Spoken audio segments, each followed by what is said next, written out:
الياس شنو كتب؟ وهذا ميساج منه هو ليكم، كيقول: السلام، انا فرحان وكنتسنى القرعه تكون مزيانه لينا، وخا الفرقه اللي جات قدامنا غنربحوها، وباقي في كلمتنا، الا ربحنا نعاونوا بلادنا بالجائزه ونديروا بزاف د الحوايج زوينين.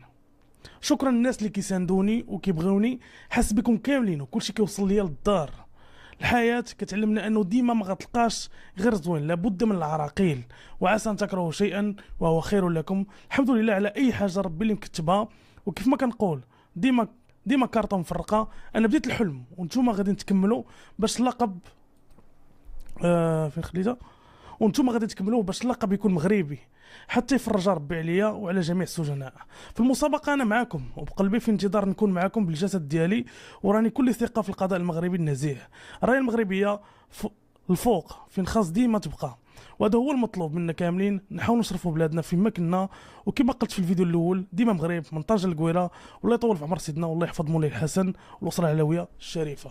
هذا ميساج من عند الياس لكم الخوت اكسكلوزيف، نتمنى يخرج ورافقنا للطاليان. كما قلت لكم انا ديجا كاين تما، ديجا غادي مع لا بريس، ما عرفتش شنو غيوقع من بعد، مي هادشي اللي كونفيرمي لحد الساعه.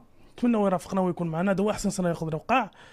وهادشي اللي كاين لحد الساعه. انا اليوم باش نوب عليه ونقدم امام اللجنه ديال الكينغز ليغ المنتخب ديالنا، باش نبقاو هازين الرايه امام كلشي. اوكي الخوت، نوريكم شويه بعدا، ندوز شويه على الكينغز ليغ. كاين اللي ما عارفاش انا فين غنحتاج ندوز لهاد ليكرون هادي. الخوت كيف ما كتعرفوا الكينغز ليغ، سبونس الاغلبيه فيكم عارفه، هي واحد البطوله تنشات هادي شي عامين، اللي كتلعب 7 ضد 7. كره حديثه شويه فان، زعما ترفيهيه، جات حتى زعما المباريات العاديه ولاو كيجيبوا الملل. والمنتخب ديالنا